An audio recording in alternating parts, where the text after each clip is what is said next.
এটা একটা শার্ট করেছি, তো ওই কাজটা পরে দেখাবো। এখানে আমি ছোট্ট একটু পকেটে কাজ করছি, সেটা শেয়ার করছি। আর এই ধরনের যখন আপনারা শার্ট স্টাইলে ফতুয়া বানাবেন বাচ্চাদের জন্য, তখন কিন্তু এরকম পকেটের মধ্যে একটু কাজ করলে অনেক বেশি ভালো লাগে।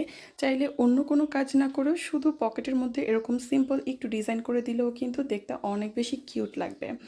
আমি এখানে পাতার ভিতর শার্টিন স্টিচ দিয়েছি এবং ব্যাক স্টিচ 4 দিয়ে ডালের কাজটা করে নিচ্ছি। মূলত আমি সাইডে যে ডিজাইনটা করেছিলাম সেটার সাথে মিল রেখেই সুতা কালারটা করেছি। আর সাইডে একটা ফুল দিব, যা এখানে আমি খুব বেশি কিছু করিনি, কারণ অন্য সাইডে আমি অনেক কাজ করেছি, তাই এটা জাস্ট সিম্পল রেখেছি। বাট এই কাজটাও অনেক বেশি কিউট এবং সুন্দর। আপনারা চাইলে শুধু এই ধরনের একটু কাজও করতে পারেন। এখন আমি আবারও দুইটা কালার, মানে এখানে আমি বেবি পিঙ্ক এবং ডিপ ম্যাজেন্টা দুই কালার সুতা নিয়ে এভাবে করে কলির কাছ থেকে আমি একটা শেডিং করছি। আর এইভাবে করে ফুলের কাজ করলে ফুলটা দেখতে অনেক বেশি রিয়েলিস্টিক লাগে। এই যে আমার কমপ্লিট হয়ে গেল। তো দেখুন কত সুন্দর লাগ